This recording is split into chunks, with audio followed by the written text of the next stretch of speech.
اللہ تعالیٰ نے چاہا ہمارے لیے جو فیصلہ تو ہم اس پہ راضی ہیں، لیکن اپنی زندگی میں اور شکوے اتنے بڑھا لیے ہم نے، اتنے بڑھا لیے کہ لوگوں سے شکوے کرتے کرتے رب رسول سے بھی شروع کر دیے۔ غلام بھی کبھی شکوہ کرتا ہے، آقا کا بھی شکوہ ہوتا ہے، بندہ بھی کبھی شکوہ کرتا ہے، رب کا بھی شکوہ ہوتا ہے، یہ بھی کبھی ہوتا ہے۔ آپ نہ مانے پر یہ شکوہ ہے کہ میں بڑے ڈاکٹروں کے پاس گیا ہوں آرام نہیں آیا، نہ مانے پر یہ شکوہ ہے میں نے کبھی کسی کو ستایا تو نہیں پر میرے حالات نہیں ٹھیک ہوتے۔ آپ نہ مانے پر یہ شکوہ ہے کہ فلانے کے پاس دولت زیادہ ہے، اس نے پتہ نہیں وہ آگے نکل گیا اور میں پیچھے رہ گیا، نہ مانے پر یہ شکوہ ہے۔ کس سے کر رہے ہو؟ رب رسول سے۔ او آس بول لیتے ہو دی مہربانی اساں تے لاڈ ہی لڈاونے نے۔ کس سے شکوہ کر رہے ہو؟ خدا کے بندو، غلام غلامی کرتے ہیں، شکوے کرتے ہیں کوئی؟ حضرت ام سلمہ رضی اللہ تعالیٰ عنہ، شوہر کا نام ہے ابو سلمہ، بیٹے کا نام ہے سلمہ، کہتی ہیں میں، میرا شوہر، میرا بیٹا، تینوں، چھوٹا بیٹا میرا، ہم نکلے مکہ مکرمہ سے مدینہ طیبہ جانے کے لیے۔ ایک کی بیٹا ہے، خاندان جمع ہے، شوہر کی گود میں بیٹا، اونٹ کے پیچھے میں۔ فرماتی ہیں مدینے کی سرحد آ گئی تو میرے میکے والے آ گئے، کہنے لگے ابو سلمہ نہیں لے جانے دیں گے مدینے اپنی بیٹی کو۔ میں نے کہا میں مسلمان ہوں، میں تو اپنے شوہر کے ساتھ مدینے جاؤں گی۔ انہوں نے کہا نہیں جا سکتے، تو نے جانا ہے تو جا، ہماری بیٹی نہیں جائے گی۔ زبردستی مجھ سے انہوں نے مجھے میرے شوہر سے الگ کیا۔ کہتی ہیں پھر میرے شوہر کے قبیلے والے آ گئے، وہ کہنے لگے اگر تم اپنی بیٹی کو نہیں نہ جانے دیتے تو یہ جو ہمارا پوتا ہے یہ ہماری نسل ہے، تمہارا نہیں، اسے ہم نہیں جانے دیں گے۔ وہ بچہ اپنی طرف کھینچتے تھے، میں اپنی طرف کھینچتی تھی، مدینے کی سرحد پہ۔ یہ جھگڑا زمین کے لیے نہیں ہو رہا، مکان کے لیے نہیں ہو رہا، حضور کے مدینے جانے کے لیے ہو رہا، حضور کے مدینے جانے کے لیے ہو رہا، مدینے جانے کے لیے ہو رہا۔ لنگ کئی مہینے تے برس گئے تے تیری دید نو دیدے ہی ترس گئے۔ انہوں نے بچہ کھینچا، میں نے اپنی طرف کھینچا، میرے بچے کا بازو اتر گیا۔ فرماتی ہیں میرے شوہر مدینے چلے گئے، بیٹا میرا میرے سسرال والے لے گئے، مجھے میکے والے لے گئے۔ آج بھی کچھ سیانے بندے کہتے ہیں اس کو نکال دو اور بچے چھین لو۔ ان کا بھی خیال تھا کہ بیٹا لے جائیں گے نا تو ابو سلمہ بھی مدینے سے واپس آ جائے گا، یہ بھی واپس آ جائے گا۔ اور یار اتنا بڑا بھی ظالم کوئی نہیں ہوگا جو ماں باپ سے بچے جدا کرے۔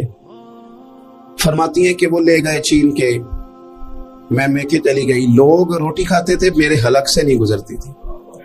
زمانہ سویا کرتا تھا، میں سو نہیں پاتی تھی، بیٹا کہاں، شوہر کہاں، میں کہاں۔ ام سلمہ کتنی دیر تکلیف کاٹی؟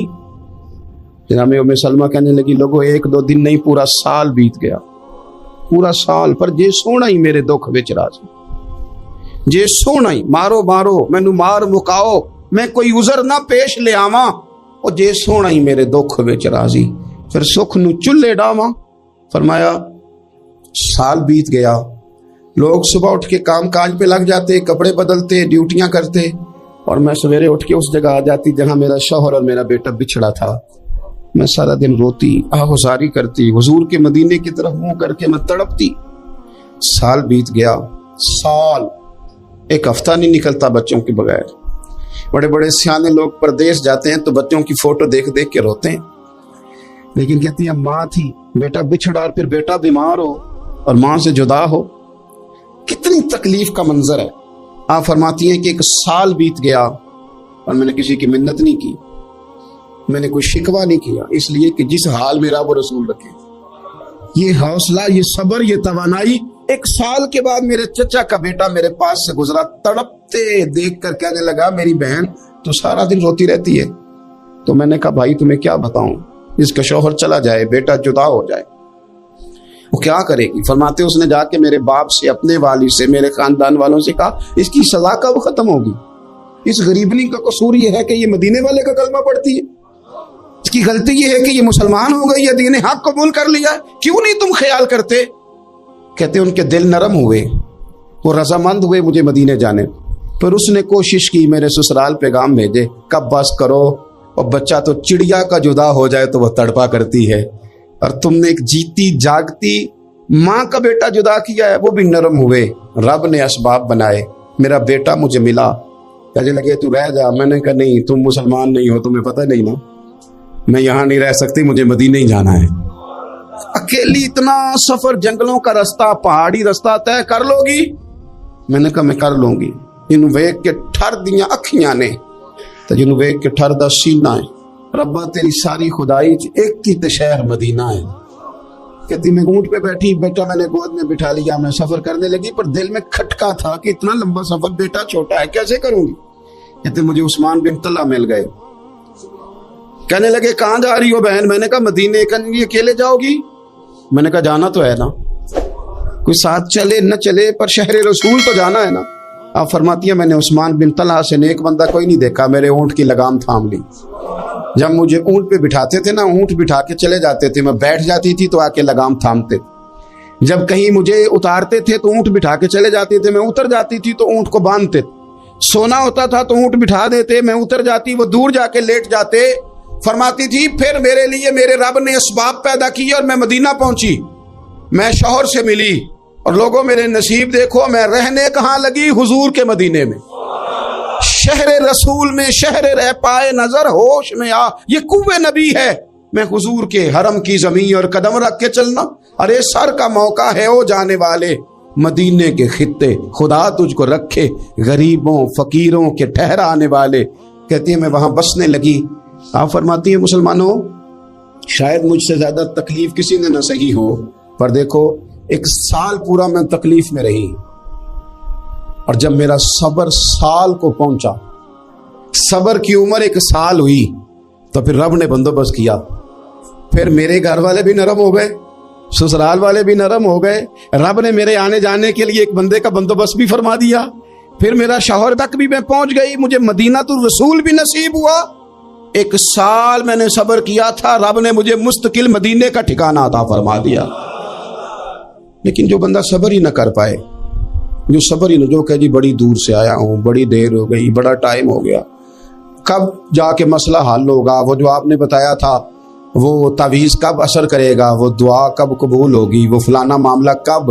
بھئی یہ ڈیٹ تو آپ کو رب رسول ہی دے سکتے ہیں. بندہ تو کوئی اطلاع ہی دے گا, پیغام ہی دے گا, دعا ہی کرے گا. اگر زندگی میں حوصلہ ہی نہیں ہوگا, اگر آپ کو یہ قرار ہی نہیں آئے گا, ٹھہرنا ہی نہیں آئے گا کسی میدان میں. دیکھیں کچھ ایسی اذیتیں ہوتی ہیں جو اذیت ناک ہوتی ہیں, لیکن اگر غلامی میں آ جائے نا آپ تو وہ اذیت ناک نہیں ہوتی, اس چبن میں مزہ آنے لگتا ہے. کئی درد بھی مزیدار ہوتے ہیں, کئی درد بھی, کبھی زخم ٹھیک ہونے پہ آ جائے نا تو اسے چھیڑو تو مزہ آتا ہے, اس لیے کہ کچھ درد بھی مزیدار ہوتے ہیں. آتش سے کسی نے کہا تو روتا بڑا ہے, اس نے کہا محبوب کی یاد میں تڑپتا ہوں, ابھی تو ایک دل ہے, میں نے تو خواہش تھی کبھی 2 ہوتے نا تو صحیح کر کے تڑپتا. رب نے دل ایک بنایا, کہتا وہ مزہ دیا ہے تڑپ نے کہ میری آرزو ہے یا رب میرے دونوں پہلوؤں میں دل بے قرار ہوتا. درد میں بھی مزہ ہے, پر شرط یہ ہے کہ لوگ درد میں بھی جینا سیکھیں. ہم نہ آرام میں جینا چاہتے ہیں, پنکھے کے نیچے جینا چاہتے ہیں. کاش کہ ہمیں صحرا میں بھی نیند کا مزہ لینے کا طریقہ آئے, پھر زندگی کے سارے راستے آسان ہیں, پھر ایک راہ بھی مشکل نہیں. لیکن چونکہ حوصلہ نہیں, صبر نہیں, وہ والا قرار نہیں جو ایک مسلمان سے رب رسول کا مطالبہ ہے. حدیبیہ کے موقع پہ نا نبی پاک صلی اللہ علیہ وسلم نے جو شرطیں کافروں کے ساتھ طے کی تھی نا, حضور نے نور بصیرت سے کی تھی نا, تو انہی شرطوں نے پھر فتح کے باب کھول دی. ان فتحنا لک فتحا مبینا. ایک شرط یہ تھی کہ اگر کوئی مسلمان مدینے سے مکے آئے گا تو مکے والے واپس نہیں کریں گے, رکھ لیں گے. پھر غور کریں, کوئی مسلمان اگر مدینے سے مکے آئے گا تو مکے والے واپس نہیں کریں گے. اور اگر کوئی بندہ مسلمان اپنے آقا کی مرضی کے بغیر مسلمان ہو جائے اور وہاں سے وہ مدینے آئے گا تو حضور پناہ نہیں دیں گے. تو میرے بھائی محبوب کی طرف سے آنے والا نہ صرف سوکھ ہی نہیں قبول کرنا چاہیے, دکھ بھی قبول کرنا چاہیے, دکھ بھی قبول کرنا چاہیے. ہمارا یہ مسئلہ ہے کہ ہم نہ میٹھی میٹھی کے قائل ہیں, کڑوی کڑوی کے قائل نہیں. اگر وہ کبھی دکھ دے نا تو محبوب کا دکھ بھی سکھ سمجھ کے قبول کرو. ہاں اس کی طرف سے کانٹا ہے کبھی تو اسے پھول سمجھ کے قبول کرو, وہ چبھے گا نہیں, انشاءاللہ مزہ ہی دے گا. وہ قبول تو کرو نا. تو اب حضرت ابو بصیر رضی اللہ تعالیٰ عنہ ایک صحابی تھے, ایک تو حضرت ابو جندل رضی اللہ تعالیٰ عنہ تھے نا, تو وہ تو حدیبیہ میں آ گئے. حضور مجھے لے جائیں, تو نبی پاک نے فرمایا میں نے وعدہ کر لیا ہے. ان کو بھی حضور نے واپس بھیج دیا. اور یہ بیچارے نا اپنے آقا کی جیل توڑ کے مکے سے بھاگ کے مدینے آئے. یا رسول اللہ مجھے قبول کر لے, میں بھاگ آیا ہوں, وہ بڑا ظلم کرتے ہیں, مارتے ہیں, تکلیف دیتے ہیں. وہ آئے تو ادھر سے نا اس کے مالک نے ایک دو بندے بھی بھیج دیے رکا دے کے کہ یا رسول اللہ آپ کا تو وعدہ تھا کہ آپ بندہ رکھیں گے نہیں. یہ آئے اور رکا بھی آ گیا. اب ذرا منظر کو سمجھے. ہمارا تو یہ مسئلہ ہے کہ کہتے ہیں کہ میری 99 باتیں مانی ہیں، ایک نہیں مانی، لہذا میرا تعلق ہی کوئی نہیں. لیکن یہاں کیا کیفیت ہے؟ بندہ رو رہا ہے، تڑپ رہا ہے، حضور میں مار سے بچتا ہوا آیا ہوں، جیل توڑ کے آیا ہوں، مجھے قبول کر لیں. ادھر رکا آ گیا کہ آپ کا وعدہ تھا رکھیں گے نہیں. اب یہ کتنا مشکل مسئلہ ہے. لیکن رسول پاک علیہ الصلوۃ والسلام نے فرمایا ابو بصیر میں نے وعدہ کیا یار تجھے واپس جانا پڑے گا. کوئی لوگ تو کہتے ہیں نا کہ پیر صاحب نے کہا تھا تو میرا کام نہیں ہوا لہذا میری بیعت ہی گئی، چھٹی ہو گئی، ماحول ہی بڑا عجیب ہے. حضور نے فرمایا واپس جا، لیکن جے کر یار دے نام دا ملے مینا، پھر انہوں چولی پا لئیے مینے نو پونجے سٹیے نہ. جے کر یار دے نام دا، سامنے والے نے تانا سمجھ کے دیا تھا پر یار کے نام کا تھا نا. اس نے کہا لا صحیح سونے کے نام کا ہے نا. تانا ہوا تو کیا ہوا. جے کر یار دے نام دا ملے مینا، انہوں چولی پا لئیے پونجے سٹیے نہ. تے جے کر یار دے نام دی ملے سولی، پھر جھوٹا جھوٹ لئیے تے پیچھے ہٹیے نہ. جھوٹا جھوٹ لئیے. اب لکھنے والے کا بھی اپنا انداز ہے نا، کہتے ہیں یہ بھی میرے لیے جھولا ہی ہے، یہ بھی آرام کی جگہ ہی ہے. جھوٹا جھوٹ لئیے تے پیچھے ہٹیے نہ. حضرت ابو بصیر رضی اللہ تعالیٰ عنہ سے حضور نے فرمایا واپس جانا ہے. کہ سونے ٹھیک ہے، کوئی شکوہ نہیں، کوئی گلا نہیں، یہ بھی میرے محبوب کا حکم ہی ہے. اور کیا بات ہے، میرے نبی وعدوں کے پکے ہیں. کیا بات ہے، حضور نے جو کہا کر کے دکھایا. کہتے ہیں میں واپس جا رہا تھا، ایک دو بندے ساتھ تھے، جب مدینے کی حد گزر گئی نا، حضور نے تو کہا تھا نا مدینے میں پناہ نہیں دینی، تو میں نے اس سے کہا یار تلوار بڑی سونی ہے ذرا دکھانا. اس نے دکھائی تو ایک کی میں نے گردن کاٹ دی، دوسرا ویسے ہی بھاگ گیا. اور بھاگ کے حضور کے پاس آیا جی اس نے تو مار دیا. تو سرکار فرمانے لگے میں نے تو وعدہ پورا کیا تھا نا، تم سے نہیں سنبھالا گیا تو معاملہ تمہارا ہے. اب حضرت ابو بصیر رضی اللہ تعالیٰ عنہ واپس آئے، عرض کی حضور اب میرے لیے کیا حکم ہے؟ حضور نے فرمایا میاں حکم وہی ہے، مدینے میں ہم نہیں رکھ سکتے. تم مدینے میں صحابہ تھے نا، حضور کی باتوں سے خوشبو لیتے تھے، مدینے میں نہیں رکھ سکتے. حضرت ابو بصیر کہتے ہیں میں مدینے کی سرحد سے نکل گیا، اس جگہ چلا گیا جو نہ مکے کی ریاست میں تھا نہ مدینے کی. ایک مقام ایس تھا جہاں میٹھے پانی کے کنویں تھے، وہاں رہنے لگا. حضرت ابو جندل کو پتہ چلا کہ ایک نیا ٹھکانہ بن گیا، وہ بھی جیل توڑ کے آ گئے. 70 بندے آ گئے. وہاں سے قافلے گزرتے تھے کافروں کے، یہ بھی مسلمانوں کو تنگ کرتے تھے. اگر مکے سے کوئی قافلہ گزرتا تھا تو ہم نے بھی ان کو پکڑا. کافر کا مال مال غنیمت اسباب بن گیا. اور وہ جب قافلہ لے کے آتے تھے تو ڈرے ہوتے تھے، اور ان کو تو ستایا تھا نا. کہتے ہمیں ستایا بڑا تھا، ہم تو انقلابی بن گئے تھے. ہم تو رکھ لیتے نا، بڑی منت کرتے، بڑی جان مشکل سے چھڑاتے. 70 بندے ہو گئے، پھر 300 ہو گئے. تب وہ بشیر کہتے ہیں دنیا مدینے جاتی تھی لیکن ہم تڑپتے تھے، ہم تڑپتے تھے. روت لنگ گئی ہے پھر باہر آ گئی تے اجے چٹھیاں مدینے آئیاں نہیں. ہم تڑپتے تھے کہ یار کوئی موقع ملے. روز رات کو روتے تڑپتے. 300 انقلابیوں کا جتھا صبر سے بیٹھا ہے مدینے کی سرحد پہ، اندر آنے کی اجازت نہیں، پر غلامی میں روز اضافہ ہو رہا. صبر دیکھو، غلامی میں روز اضافہ ہوتا ہے. تنگ آ گئے کافر. پہلے بڑی ڈینگیں مارتے تھے کہ دیکھو ہم نے کیسی شرط منوائی ہے، کیسی شرط منوائی ہے کہ ان کا بندہ آئے گا تو ہم واپس نہیں کریں گے، ہمارا جائے گا تو انہیں کرنا پڑے گا. پھر اتنے تنگ آئے کہ خود آ کے کہنے لگے حضور مہربانی کریں یہ شرط تو ختم کریں، اور ان 300 کو تو مدینے بلائیں، مہربانی فرمائیں. حضور بڑے خوش ہوئے. آج غلاموں کے نام پیغام لکھا، غلاموں کے نام پیغام لکھا. چٹھی لکھی حضور نے. چٹھی کس چیز کی لکھی؟ آ جاؤ یار مدینے آ جاؤ. چٹھی آئی مدینے آنے کے لیے. حضرت ابو بشیر کے نام چٹھی گئی، آ جا یار مدینے، آ جا تیرے نام پیغام سب لائی ہے سرکار نبی سے، اور آیا ہے بلاوا مجھے دربار نبی سے. پیغام آیا. حضرت ابو بشیر اتنے بیمار تھے کہ نزع کا عالم تھا، لیکن اس عالم میں بھی انتظار تھا. اس آخری ویلے اکھیاں میریاں رات تکنا تیرا تے سجنا کچھ بھی نہیں جانا، یہ پا جاویں ایک پھیرا تے سر میرے تے آن کھلوویں تے پھر پردہ رہ جائی میرا. سوکھا نکلے صاحب ظہوری یہ ویخ لوے مکھ تیرا. حضرت ابو بصیر کو نا وہ رکا گیا. حضور کی چٹھی گئی تو یوں چٹھی پڑی. حضور نے فرمایا آ جانا، رستہ کھل گیا ہے، تو آ جا. کھل گیا رستہ. دعا فرماؤ مدینے کے راستے کھل جائیں. کرو نا یار دعا, مدینے کے راستے کھل جائیں. کچھ ایسے ہیں جنہوں نے سارے دکھ سنانے ہی مدینے جا کے ہوتے. کچھ لوگ ایسے ہیں جن کے دل اور کلیجے پھٹنے کو آگے. دعا کرو راستے کھل جائیں. حضور نے فرمایا آ جا تیرا راہ کھل گیا. حضرت ابو جندل کہتے ہیں میں سرانے کھڑا تھا, حضرت ابو بصیر کے خط پڑھا, مسکرائے, اشارے سے کہنے کہ دیکھ میرے نبی کا خط ہے, حضور کی چٹھی میرے نام آئی ہے, پڑھنا. میں نے بھی پڑھی, پہلے روئے پھر کلمہ پڑھا, پھر میرا ہاتھ تھاما, روح ہی پرواز کر گئی. ہمیشہ کے لیے, ہمیشہ کے لیے. وہ ظاہری جسم کے ساتھ تو مدینے نہ پہنچے, پر قبر میں گئے تو مدینے والے کی زیارت نصیب ہو گئی. قبر میں حضور کی زیارت نصیب ہو گئی. قبر میں حضرت ابو جندل کہتا ہے میں نے جنازہ پڑھا, اور اسی مقام پہ جہاں انہوں نے انتظار کیا تھا نا, وہ مقام میں انتظار ان کا مزار بنا, مزار کے ساتھ مسجد بنی, مسجد کا نام مسجد ابو بصیر رکھا گیا. انہوں نے اس انتظار میں جان دے دی, پر صبر کیا, شکوہ نہیں کیا. یارو اتنی شکایتیں, اتنی شکایتیں, اتنے شکوے. ایک بات میرا اور کرنے کو دل کر رہا ہے. ایک صحابی تھے حضرت عاصم بن ثابت رضی اللہ تعالیٰ, جنگ احد میں نا حضور کے ہاتھ پہ موت کی بیعت کی. جنگ احد میں بیعت کی, سونیا تیرے نام پہ مرنا, ڈٹ کے لڑے. سلافہ بن سعد کے 2 بیٹے بدر میں قتل کیے انہوں نے. اس نے قسم کھائی کہ معاذ اللہ میں ان کا سر منگا کے تو ان کی کھوپڑی میں شراب پیوں گی. سلافہ بن سعد نے یہ قسم کھائی کہ میرے 2 بیٹے قتل کیے, میں ان کی کھوپڑی میں شراب پیوں گی معاذ اللہ. ایک قبیلہ غزیل تھا, انہوں نے احد کے بعد حضور سے کہا کچھ قاری ہمیں دے دیں, ہم نے قرآن سیکھنا ہے. تو نبی پاک نے کچھ بندے بھیجے, تو عاصم بن ثابت کو بھی بھیجا, لیکن انہوں نے دھوکہ کیا. وہاں جا کے ان کو گرفتار کر لیا. جب گرفتار کر کے مکے والوں کے ہاتھ بیچنے لگے تو حضرت عاصم بن ثابت نے تلوار نکال لی, فرمانے لگے میں کافر کا قیدی ہو کے جینے سے بہتر ہے شہادت کی موت مر جاؤں.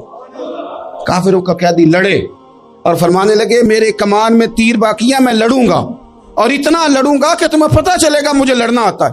اور فرمایا میں صبر کروں گا, اور صبر کر کے دکھاؤں گا, میں ڈٹوں گا, اور تمہیں ڈٹ کے. اکیلا بندہ میدان میں ڈٹ گیا, اکیلا. جب تیر ختم ہو گئے تو پھر نیزہ نکال لیا.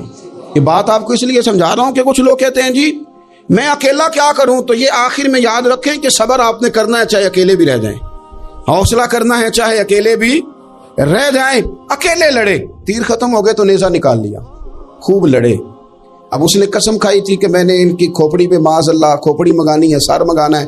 اور یہ جو لے جا رہے تھے دھوکے کے ساتھ, یہ بھی بیچنے لے جا رہے تھے. تو جب تھک گئے نا اور چاروں جانب سے جسم میں تیر پہ وسط ہو گئے, تو دعا مانگی. اکیلا بندہ اور صبر کا مقام, دعا مانگی, کہا اے اللہ میں نے آخری دم تک تیرے دین کی حفاظت کی ہے, اب تو میرے جسم کی حفاظت کرنا. ان کے ہتھے نہ چڑھ گیا میرا جسم. حضرت عاصم بن ثابت رضی اللہ تعالیٰ عنہ شہید ہو گئے.